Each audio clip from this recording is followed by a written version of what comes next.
In original Cataclysm that came out, let me check, oh god, 14 years ago? Has it really been that long? I would stand outside Stormwind dueling all day on a rogue, until I came across a rogue with my PvP gear but a different colour, and he had a set of legendary daggers, otherwise known as the Fangs of the Father. This was the coolest thing I had ever seen, and I really wanted that. But there was just one issue, I was pretty bad. Corroborate that, it's a fact, you suck.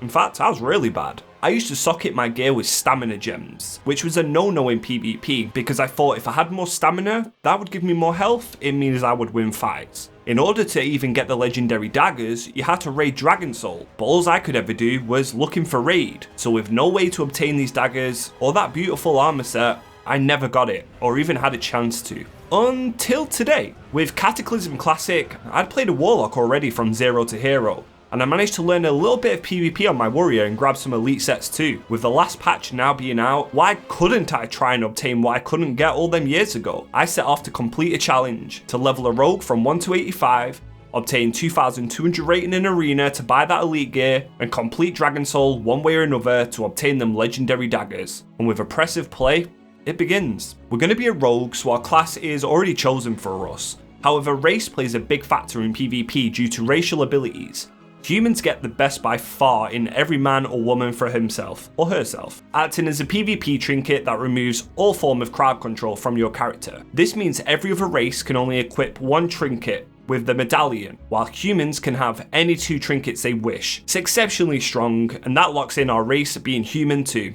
I know it's original, but hey. I've decided to play as a female rogue, as I like their models a lot more than male, just until we obtain the elite set, if we obtain it. I type in the name Antijax and I log into the World of Warcraft. After then setting up my UI and equipping heirlooms, this is an armour that was made available in Wrath of the Lich King expansion, giving you an XP boost for each item you equipped. We've got some daggers too that will make our leveling journey a little bit easier. Usually there's an XP buff going on as well, but right now it looks like it's disabled, so it's just old-fashioned leveling for me. Now because of my gear, Northshire Valley enemies are not ready for me. Leveling the first few levels are pretty quick, and my damage is a bit high for the orcs and wolves terrorising the residents of the valley. There was goblin assassins all over the place, and we had to act as a healer and revive some injured soldiers. And all the starting area really is teaching you the fundamentals of the game, how to interact with things and practice your ability. Our time in the human starting area comes to an end as we team up with Killshar to kill Kurtok the Slayer, the leader of the orcs here. And that should bring some sort of peace to the valley. We collect the martial documents, and then as we leave the walls behind us, we enter the massive world of Azeroth, on our quest to become the best rogue we can. But then I actually took a break for 2 months to play Season of Discovery and do a warrior challenge. That was super fun. It wouldn't be until the month of April that I returned to my rogue in Cataclysm. Now, I absolutely love questing in Elwyn Forest. It's easily one of my favourite places in World of Warcraft. The music, the birds, and if you're playing in the evening or first thing in the morning, it's just really relaxing. I guess I'm just a sucker for the forest setting in a fantasy world. Quite a lot has changed in the open world in the Cataclysm expansion too, thanks to Deathwind sundering the world. Quests are revamped and zones have been changed. For example, the Fierce Hogger, who's now got an updated area with a carcass, and he's also got some children of his own. And instead of slaying him, this time we receive backup from Marcus. 2 kids also appear. I mean, this is definitely not the place for you to be hanging about. They arrest Hogger and take him to a dungeon that we'll visit later on. And it doesn't take long before we can turn in every single quest and hit level 10. This allows us to choose a specialisation out of 3. Assassination, Master of Poisons, Combat, More About Swords, and Subtlety, Dagger. I'm going Subtlety as that's the most powerful PvP spec, and I'd rather get used to it earlier on. I don't know how it'll perform in raids or in any sort of dungeons, but we're gonna have to wait and see. Thanks to my heirlooms, I start to outlevel the zones I was in pretty quickly. I choose to stay though to try and complete the whole zone no matter if it wasn't the most optimal.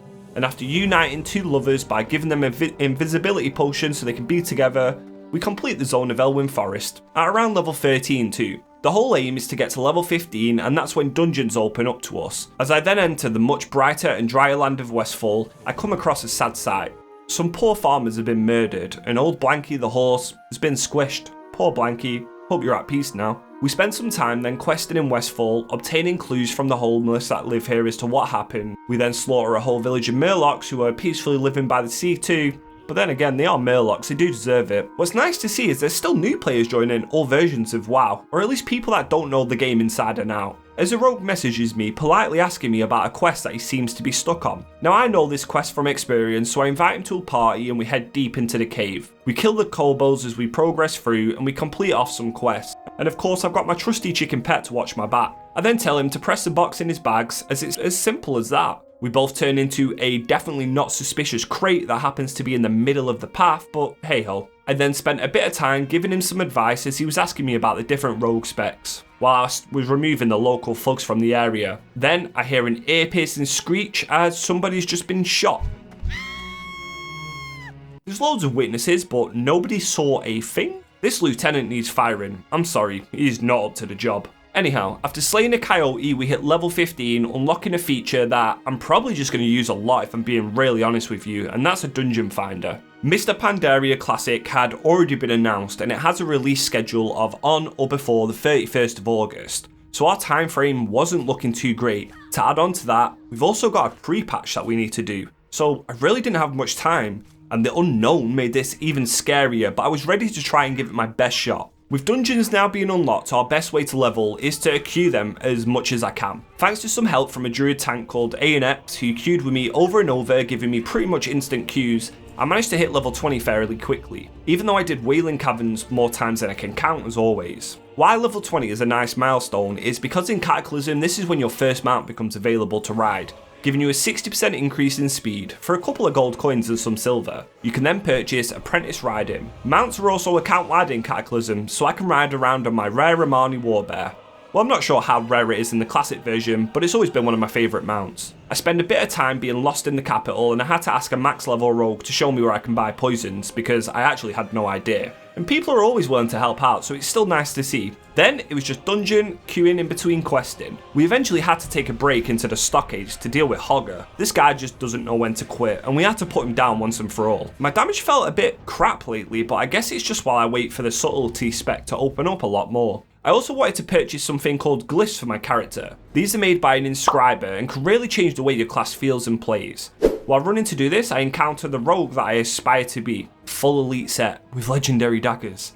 But looking at the price of glyphs right now, I just can't stomach that. However, a good thing about heirlooms is the transmogrify guy. Here you can make your armor have an appearance of armor that you've collected. So I decided to give myself an eye patch and change up my daggers so I look a little cool while leveling. Before I knew it, it was near the end of June, and while I did make progress to the mid 40s, and it was starting to slow extremely down, I was plodding away in each dungeon. Stratholm dropped so many righteous orbs that people was needing, so I joined in needing too. Turns out these would still be worth quite a bit of gold even in Cataclysm. I also saw an epic drop, which is pretty rare to see to be honest. Probably why it's called epic. But then something happened that would change the complete trajectory of my journey. Something exciting, but also put me on edge. Blizzard announced the release date of Mr. Pandaria Classic, being the 27th of July, while the pre-patch will be on the 1st. That gave me less than 4 weeks to get to max level, push my arena rating up, and obtain the legendary daggers. That seems really hard if not impossible. However, they did bring back the Joyous Journeys buff until the pre-patch, giving us 50% experience up to level 85, so it's time to really start this challenge. I look straight in and see the buff is active, and me and my brother start leveling up our Rogue and Warlock. The level in XP increase is definitely noticeable immediately. The only problem being that we are both DPS, so even though dungeons are an insane place for experience, we need to keep on questing to keep our leveling going as we are on a timer. It doesn't help when my brother decides to AFK, and of course Blizzard knows this and pops a queue. This happens every time. I don't know if it's happened to you. You go to the toilet, you make a drink, bam, queue pops. So I spent a little bit of time questing in the Searing Gorge. I'm trying to fly through these levels. What's good about when you hit around level 50 is the dungeon Blackrock Depths. Now usually this dungeon is absolutely massive. However, if you have a low level in here around level 51 to 52, you just do the detention part. This is a one boss dungeon where you can reach the final boss in literally a couple of minutes. You kill her, you get a massive amount of XP, it's around 10 minutes or so a level, and there is no point in doing anything else if I'm being honest. After only a couple hours, I hit level 58 and I can move on to the Outland leveling. Now Outland is pretty linear, but it's also really fun. While there is nowhere near as many dungeons available to you that are in the base game, they're still very good for XP due to the dungeon quests. And also, they're just some of my favourites. I must have done Rampart so many times over my WoW career, but I just never get bored of it. I don't know if it's just the orcs and the Outland setting, it's just so fun to do. And I guess you feel like you're making really good progress in your journey when you get to this part. I still don't have access to all of my rogue abilities yet, but my action bars are starting to fill up. And while as subtlety, I don't really top any damage meters in dungeons, having access to hemorrhage and backstab starts to flesh out my gameplay nicely. In between dungeon queues, I spend some time taking down the demons of Outland. Hellfire Peniswaler, probably said that wrong, is also one of my favourite zones to quest in. I guess I'm just having a big hit of nostalgia right now. I really enjoy the theme. I decided to test out my first set of PvP skills on my rogue 2 by dueling my brother. He is a good PvPer too and has achieved rank 1, so he's a worthy opponent of facing me, even though he also has 8 levels on me. I'm gonna go for it. He's playing Destruction right now and he's got an imp out, so that's his first mistake. He should have a succubus. I open with a cheap shot as he instantly trinkets it and stuns me. Alright. I then get off a huge vanish and ambush him for big damage as he death coils me and nearly kills me, with an immolate into an instant soulfire I believe. I blind his imp to stop any damage and then I cloak of shadows as I land a kick on him. I proc my cheat death shortly after, but I land a full kidney shot and he's got no trinket. I can win this if I can survive. So I choose to use a health potion and kill him. Hey, he's got 8 levels on me. Gotta do what you gotta do. Alright, so for a negative of Cataclysm Classic servers, while there is definitely a lot of positives, the negatives is the fact world PvP is pretty dead. There's too much faction imbalance as people flock to the mega servers of the Alliance or the Horde, and over time this just leaves one dominant faction. As for someone like me that loves fighting the opposite faction, even in the open world, this leaves a bit of a sour taste in my mouth. I don't know if you can ever fix this issue without opening up the whole cross-realm can of worms, but I just thought I'd talk about this briefly too. But leveling will speed up tremendously now as we can purchase our epic riding skill for 212 gold, then our flying master license for another 212 gold, allowing us to take to the skies and travel that little bit faster. What makes dungeons fun is the people you encounter too. I enjoy the variety of dungeons, but when you're just leveling for the sole purpose of speed, which to be frank, I am doing, having people to talk to certainly makes it more interesting. It's usually tanks and healers with the toughest job, having to sweat while their health is yo-yoing, while the DPS just kind of chill, do damage, and possibly watch an Antijax video on the second monitor, as a tank says randomly to the healer, "Gotta do it small, so you can handle it." I love that. But a couple hours later, and a couple of dungeons, and not even a lot of questing, we finish off the Outland leveling by hitting level 68, and we can move on to the Northrend part. Now I said I enjoyed TBC. Northrend leveling, I'm really sorry, don't hate me for this, I really don't like it. It's alright the first time around, but Borean Tundra is an awful zone. I don't know why I never go to Howling Fjord, it's much more of the theme I like, but for some reason I always pigeonhole myself into here every time. Now it's not all bad, some of the music is fantastic, I think some of the zones are really good too, and the dungeons are pretty unique. I just prefer Outland, I don't know why. But it's the final part now we need to push before we hit that Cataclysm level. Now, I won't complain because the XP is fantastic, not even making a dent into the first zone before I'm nearly level 74, but the fundamental leveling experience just doesn't change for me. Do quests, queue up for dungeons, do dungeon quests, rinse and repeat. However, now with access to Shadow Dance and getting some gear, subtlety is starting to shine and I'm starting to do very good damage. Cataclysm leveling was our final push, 80 to 85. Okay, I'll be totally honest with you. My friend did try to boost me on these knolls here on the bridge in Deephold, but it just wasn't worth it. He was a boomy, so he nearly died to about 3 mobs every time, and we came to the conclusion, it's just not worth it. Alright, questing it is. Oh well, I tried. Transparency from me is key. The plus side is, I love Mount Hajal, one of my favourite zones too. The downside is, my damage now sucks. Without Cataclysm gear, the jumping mobs, health and damage output can be very rough. These werewolves hit pretty damn hard and I had a rough time questing at the start of my Cataclysm zone, but after some more gear it started to get a little bit easier for me. Now do you remember when I said there's no world PvP? Well that is what I thought, until I'm killing a mob and out of nowhere my cheat death proc, and I know it's a horde player. It's a shiny Pokemon on Fire Mode. He vanishes but I'm still stuck in combat. I actually wanted to bait him out to have a fight, so I didn't go back in stealth even though I could have used preparation and vanish, but I forgot rogues hit super hard and I died to him. Ouch. Out for revenge and blood now, I start searching the area for him, but I just can't find him, until I come across yet another horde player. This time it's a druid, and I get the jump on the chicken, and he gets ambushed into a backstab, quickly falls to my damage, giving me my first PvP kill. In fact, it seems there was an influx now of horde players. While going about my business, I would be set upon all the time. This time it was a tank Tauren Blood Death Knight, meaning as a rogue this would be a hard fight, especially with mobs on me. But an Alliance Hunter comes to my rescue and we killed the bull. I spent a few hours just questing through the different zones, doing dungeons before the last place we ended up at is a Twilight Highland. It's usually the longest part of the leveling experience, but just chatting away to some friends and going through the quests while also failing and dying a lot. Now I approach the final push. A few more kills and I should reach the max level. And that is what happened. I kill a troll, reach level 85, and now the endgame journey can begin. I've got plenty of gold available to me, and I've also got 4,000 gold in my bag just from questing. The good thing we can do now is go straight up to that auction house and purchase item level 377 PvP gear. It's called Vicious Gear and it will allow us to do dungeons and at least do some sort of damage in a PvP scenario. I spent just over 1,000 gold buying all these, as you can purchase things like cloaks and rings too. So you can quite easily get a full stack of gear just with your questing gold. The only thing you really can't purchase is weapons. They're pretty pricey and they're just not worth investing in right now. I ended up also purchasing the lower item level rings, so that was a waste of gold. But after spending quite a chunk, we're at 355 item level and ready to start our endgame adventure. So the first thing I did was hop straight into an arena.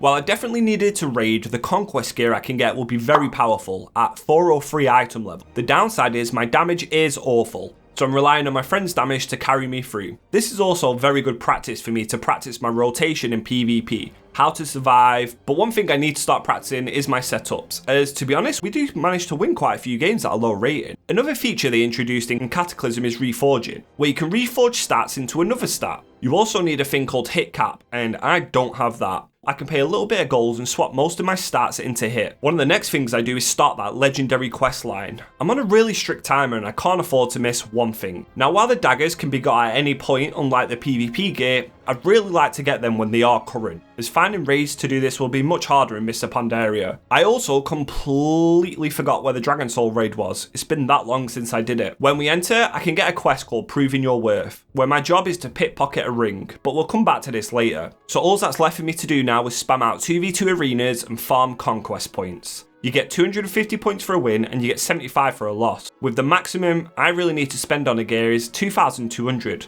So it's about 10 wins or so per piece. It really doesn't take too long for us to win quite a few games and start climbing in our MMR, which is matchmaking rating, where I can purchase my first piece of gear that is a cataclysmic leather gloves. But I do need to start doing some dungeons pretty soon. There's a vendor that sells a raid finder equivalent of Dragon Soul gear for a currency you get from dungeons.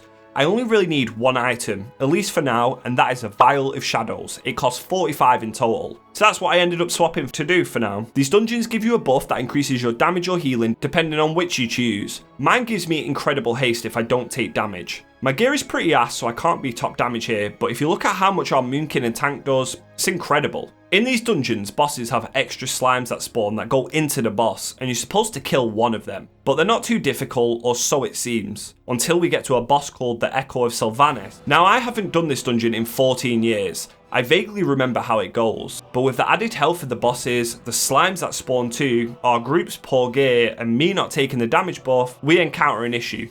In fact, we wiped a lot. You're on a timer to nuke down these ghouls before they reach Sylvanas, so you can make your way out of this purple mist. Luckily we do it first time, but you also get a second ghoul. Now with no damage cooldowns, we're in trouble. We've got Bloodlust up, but as a rogue, I can't even backstab these mobs or I'll just die. It's getting really close to the boss, but we managed to kill it, but me and Moonswarm die at the same time. Luckily our little known friend is alive, so they should be able to kill it, but they don't. The healer dies, and we fail again. We do eventually end up doing this fight, killing her anyways, but I didn't really get any loot. Then shortly after, a BOE drops and I end up winning it. I just bought the Justice points from weapons, so that sucks, but to be honest, I decided to be a cheeky little rogue and take it. Maybe it's worth a little bit of coin on the auction house. I was the only one to list it on the auction house too, so I decided to put it on for 2,000 gold. That'll definitely come in handy if it sells. In dungeons, wiping was a common problem, losing our best DPS along with adds raising hell. We then asked the tank for a combat res, but I think he was a new player as he was using every other ability other than raise dead, even casting Army of the Dead, poor guy.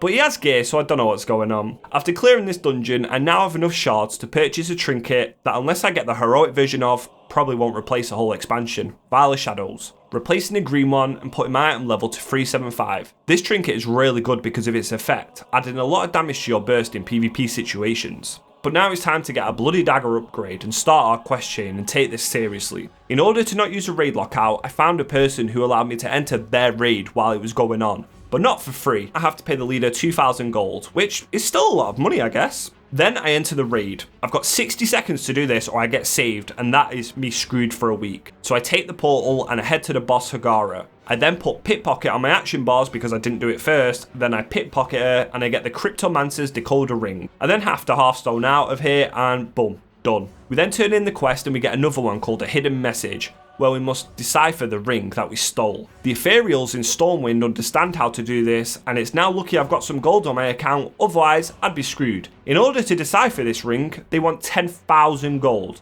Yes, 10k. I decided to give them the other option of 10,000 gold. Outrageous, I'll kill you while you sleep. To which they reply, it's a good thing I don't sleep. Ugh. I unhappily give them 10k, and in return I get a charging decoder ring. This takes 12 hours of time to do, so there's nothing I can do to speed this up. So then I just keep queuing for arenas and rated battlegrounds, buying pieces of cataclysmic PvP gear, trying to improve my item level and practice my rotation as best as I can. Upon logging in the next morning, my ring is charged and it's time to carry on with the quest chain. It has us go and visit the Red Dragonfly at the Vermilion Redoubt. Here I talk to, well, I'm not actually going to say that name, I'll just call her Coral.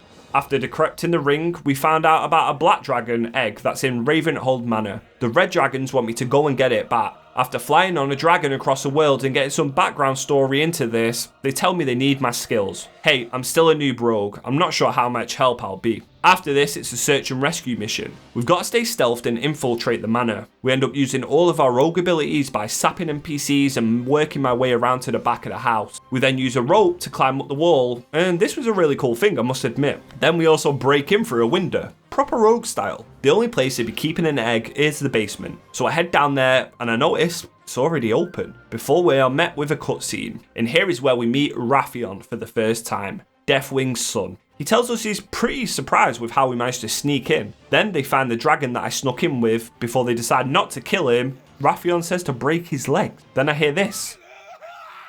No. Oof.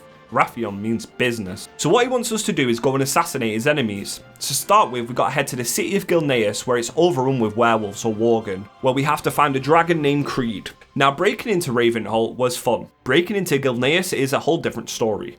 It's exactly the same kind of concept, but this time it's much harder. I don't have any clue where I'm going really, and one slight mistake, they find you, beat the crap out of you, and you get teleported back to the start, even if you use Vanish. I eventually found a route that got me into the city, but it wasn't without its difficulties. I learned by not rushing, that was the key, and I slowly built up a sketch in my head of where I'm going to go and what to do, but I'd still fail. And each time, I would run closer and closer further into the city to see what I'd be up against next. Took me quite a while to do this quest, and it's a super unique one, but it was a tad frustrating. But it did have me utilising my rogue toolkit with things like Distract, Blind, Sap and Shadow Step. I made it close to the end, but now all the guards are extremely condensed together. With a final Shadow Step on a Roman Worgen and a quick Sap of the head, I make my way to Creed. Zazo whispers us good luck, now it's time to fight a dragon. I still have awful weapons, and while I've got a lot of cataclysmic PvP gear now, my damage output is still really bad. I don't know what to expect, and if I die, I don't want to have to run back here again. The fight starts off, and the good thing is Creed is CCable, so using things like Kidney Shot and Blind might be clutch here. Having Recuperate up, which is a rogue ability to heal me, is exactly what I need as he swaps to his Draconoid form. Now it's all about minimalising damage taken while maximising damage out. I opted to go for the kiting route here, waiting for my bleeds to do damage, then going in for a kick or a stun every time I had a big damage go. I fought this guy for about 5 minutes, I kid you not. But I was never really in any danger the way I played it, slow and steady, and that was a way to take down Creed. My reward for this assassination quest would be glorious, as I speak to Zazo, gives me a quest the deed is done, where I can now go back to Ravenholdt, who will reward me handsomely. On the wings of my Drake, I head back to Ravenholdt Manor. Then after speaking to Ravenholdt, he tells me he's made me some blades, and I receive Fear and Vengeance. He then tells me I gotta collect 333 shadowy gems from the Dragon Soul raid. I then equip my 2 daggers, taking me to 10,000 gear score, about 386 item level, and this is the start of the legendary weapons. Now I've got my first quest to raid, but I've still got to finish off the PvP grind as well and get that full gear, so I can boost my item level in hopes of getting accepted into a raid in the future. One of the things we also need to do is Profession. Tailoring offers you a very powerful cloak proc that gives you 1000 attack power. Far too valuable to not get, so I start the grind of leveling it up. And let me tell you, tailoring is one of the longest professions to do. takes me hours upon hours of crafting. I'm still doing dungeons as well and hope to get any upgrades and get PvE gear for my raid. I also set up a dual spec that was combat, as thanks to the dagger's effect, it means combat daggers is pretty viable, and it's a far cry from the damage I originally did in dungeons.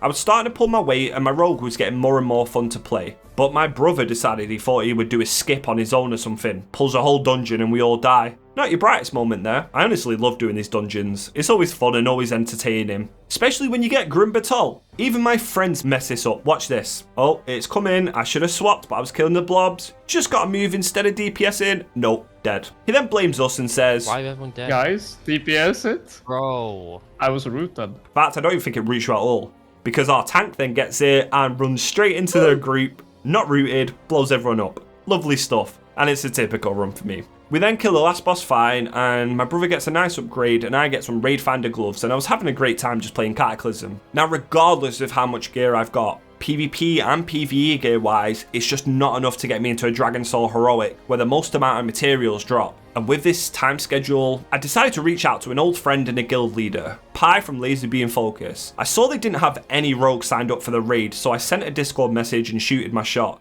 saying, hey, I noticed you don't have a rogue signed up, and if I come on my rogue, could I possibly take the materials if nobody needs them? To which he replies, we've already geared our rogues, so the daggers are free. Oh my god, there's actually a chance I can do this. And this is what I do. I show up to the guild's 25-man raid with as much gear as I can, with not really any idea on what to do. I've tried to research my fights and go off memory, and let's just see how this goes.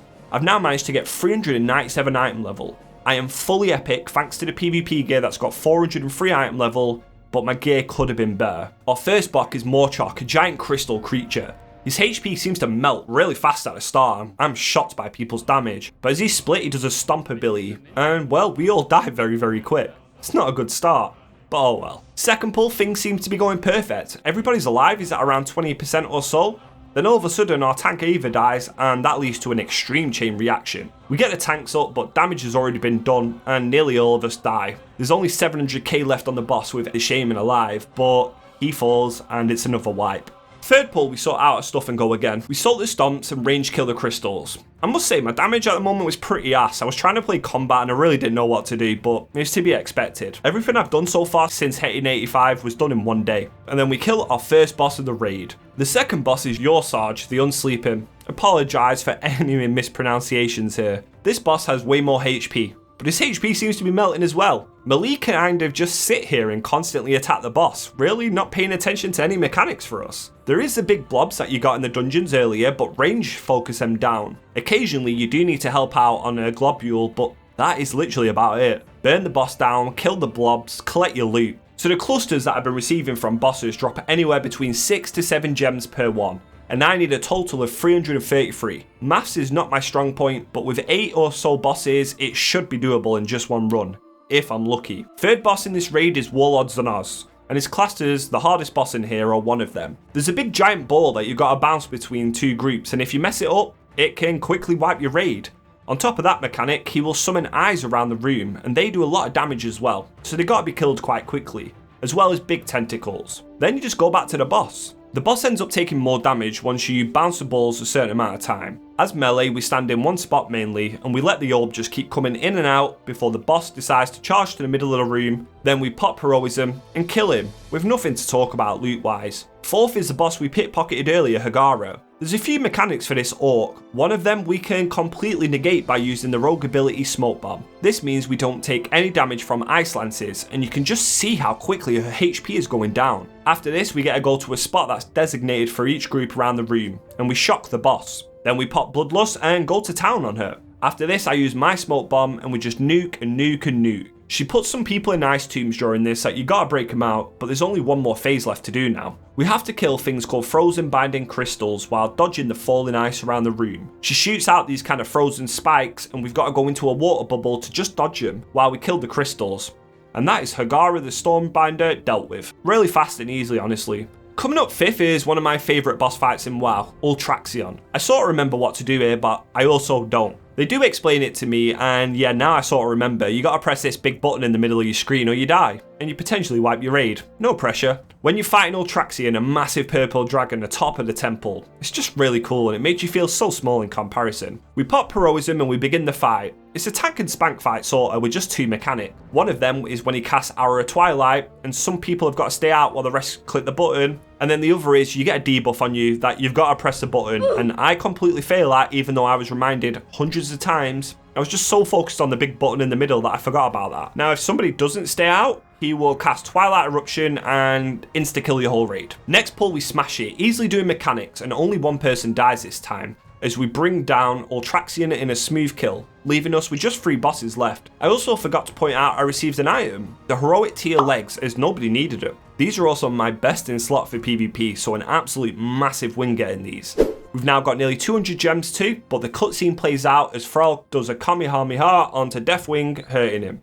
And now we must take the fight to the dragon himself. As we fly in the skies chasing after the aspect of death. I believe that's what Deathwing is. It makes sense as that's his name. We're aboard a ship, and now we must defend it from the oncoming onslaught of Warmaster Blackhorn. You gotta defend it from Vicrull, I think that's what they are, as well as Twilight Drake. And when Goriana gives you hell, you gotta stand and soak all the little purple things on the ship. Little goblins are dropped on the ship and they've gotta be nuked down to or they blow up, dealing massive damage. Survive this onslaught, and the Tauren himself joins the fight with his gladiator Drake. You gotta nuke her down ASAP, as well as dodge stuff on the floor and stuns and things like that. Once you do enough damage to Goriana, she flies off not wanting to die, and you're left with just Blackhorn left. Now it's just a simple tank and spank as we bring him down, and now there's only one boss left to take on. Well, technically it's 2. Deathwing is that big that 2 bosses are devoted just to him. As we get close to him, it's time to jump. We take the parachute right on top of the huge aspect himself, and this is the fight with a spine. Oh god, this is bringing back memories of people actually being thrown off.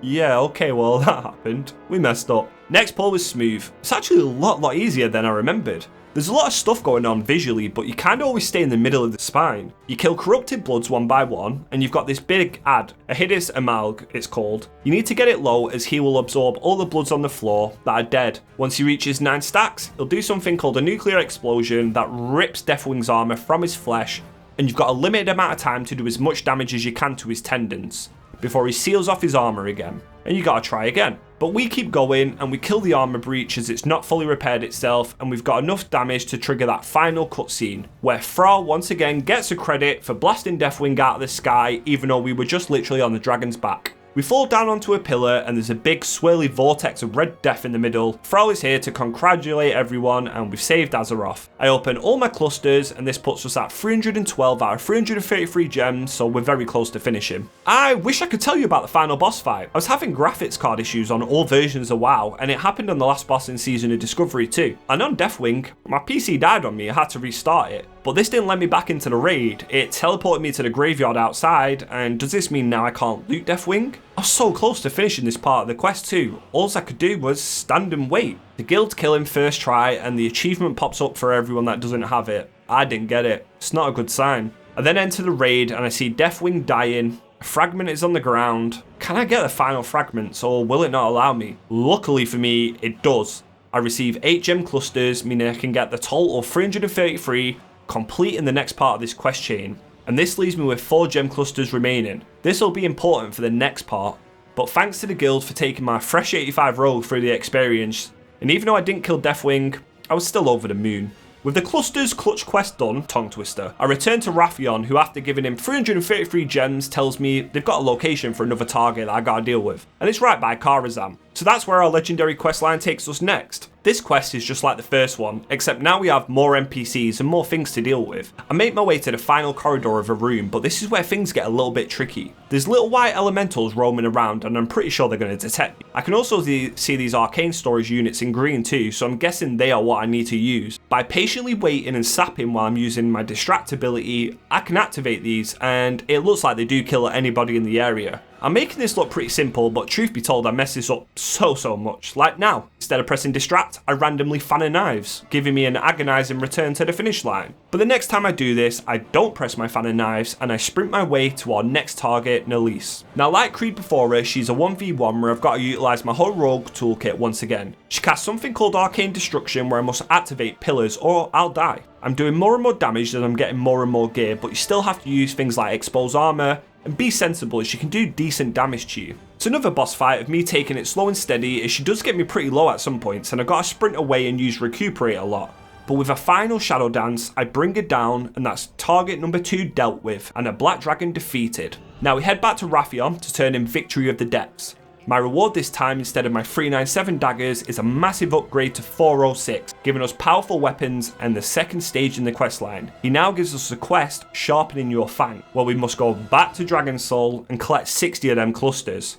I've got 4 left over from my raid earlier on, so only 56 to go. With the questline wrapping up and all that's left to do was wait out the weekly Dragon Soul raid, I'd farmed a solid foundation of PvP gear. I just had to start practicing, as after all, I need to still get 2200 rating. While my gear was improving, so was my PvP skills.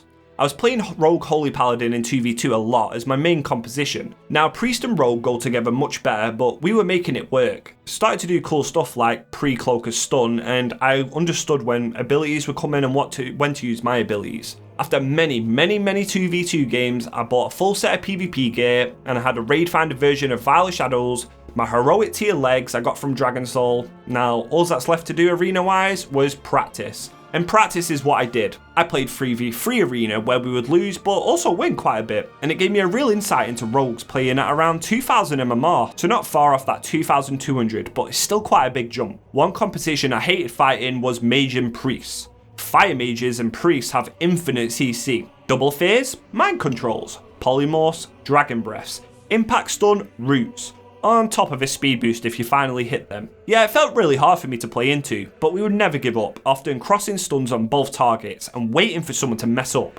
A mage blinking the wrong way was exactly that mess up I needed. A simple blind into a vanished sap on the healer allowed me to seal out the kill on this mage, giving us a win at 2300 MMR.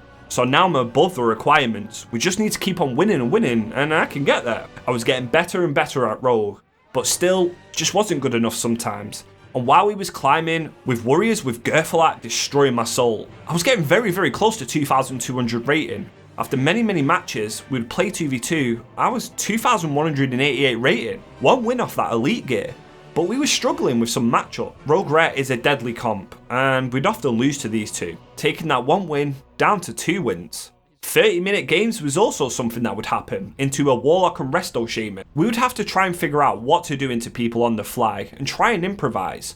Losing after 30 minutes would be brutal and so demoralising, so we try our best. Often or not, it comes down to a simple mistake, like me getting the Warlock low, and their healer going for a Hex rather than healing, and for them, that is game ending and game winning for us. We would then face a Resto Shaman and a Rogue team. The Rogue had legendary daggers and heroic trinkets and did incredible damage, but sometimes all it would take is a clean goal with a kidney shot behind the pillar. With no trinket and me hitting 30k ambushes, I could global the Rogue. And this would once again take me to just 1 point of 2200 rating. Damn, I was 1 point off my favourite set, the best set ever for me. I'd done plenty of games and it all came down to this final match. We face a Warrior Holy Paladin. Warriors do incredible damage and we've seen how they can just easily kill my healer. The trick was trying to get the Warrior's trinket and the Paladins and kill him in a smoke bomb. At least that was my idea. Pressure was high and the stakes higher, and we would all trade damage and cooldowns all game. I just needed to get both of their trinkets, and then it happened. I do a bait goal and I get both of them. This gives me 50 seconds to land a kill on this warrior. My damage is lining up and I'm just waiting for the right time to do it. We both have the goal and we send it. Double stun. And I'll let you watch this play out. Sorry for my potato mic. Wing Sing, doing damage. Nice bubble. Maybe still killable. Oh, close. Kick him. Still doable. Yes, dude. Nice. Fucking good. And with that kill, I did it. I achieved 2200 rating, getting just the two of us. This allows me to purchase a Cataclysmic Elite appearance, but at the cost of my current gear equipped, so I lose access to all my gems and all my enchants. But I don't care, I did it. I didn't showcase all of my arena games as I believe that's pretty boring to watch me do 50 or so 2v2 matches.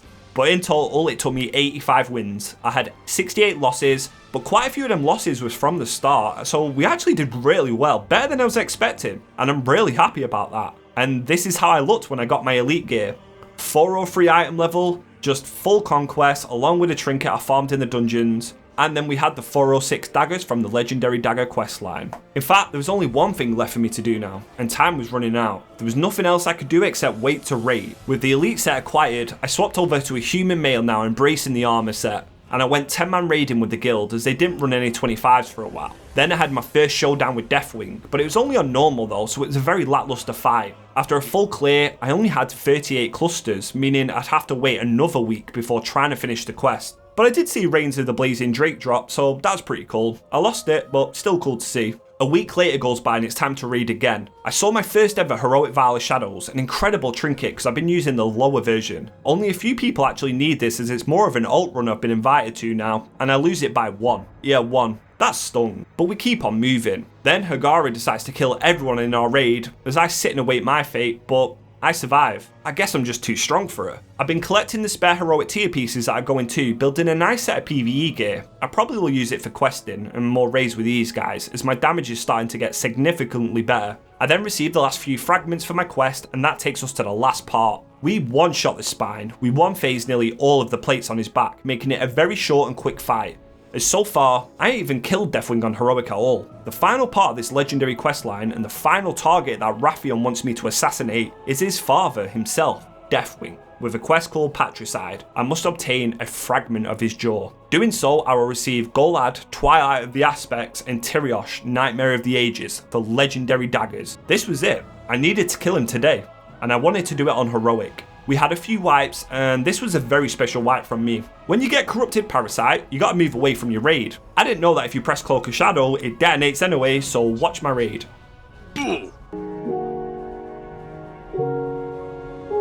Yeah, I killed them all. Oops. This is it. This is the fight. Deathwing comes out of the Maelstrom himself, holding on with his wings on each platform, refusing to die. We must kill these winged tentacles, all while managing ads and parasites. There's 4 wings to kill in total, and on each platform he will summon a big corruption that you gotta focus down. He then will summon Elementium bolts, and you gotta nuke these fast or they'll blow up your whole raid too. And finally, his arm will pop out blistering tentacles that you gotta single target down as well. Destroy all 4 of his arms, and then his head would fall. With the jaws of death in front of you, the final push to save Azeroth was now. Add spawns and you gotta take care of them, all while executing the Black Dragon. Rogues get a special job here, to fan a knives with crippling poison on the bloods before they reach Deathwing and heal him. After so many years, I was so close to bringing down the Fiery Dragon, claiming my elite set and obtaining my daggers. We did a final push and down he goes. And I want to say a massive thank you to Laserbeam Focus for letting me come along to the guild's last raiding mop. It was really fun. Lifebinder's Handmaiden appears and I rolled need on it as the mount is up for grabs and I win that too. What a perfect end to the raid. I grab a fragment of Deathwing's jaw and then I head back to Wrathion. When I arrive back, the red dragonfly had attacked him trying to kill him, but Wrathion had stood on business. We turn in our daggers, finish the quest and get the achievement Fangs of the Father. A cutscene then plays out where Wrathion's right hand man is the last of the Black Dragons. He couldn't resist the corruption, so we gotta put him down too. And in an epic way, Wrathion tells us to slay him using the daggers we've obtained, and with a single stab, down he goes. He then wishes us well as he disappears, and for a mighty powerful person, your dragon form definitely is still questionable. Goodbye Wrathion. Then, it's over. I managed to achieve everything before Cataclysm came to an end. 2,200 rating was definitely the highlight, and I did get my legendary daggers. I also obtained nearly a full set of heroic PvE gear too, so I can look like a bat as well if I want to, but I don't think I will. And that is the end of my rogue's journey in Cataclysm. As my wings come out of my back, truly had a great time. Now we move on to Miss Pandaria. Like the video if you liked it, subscribe if you're new, goodbye, and I'll see you in the next WoW video.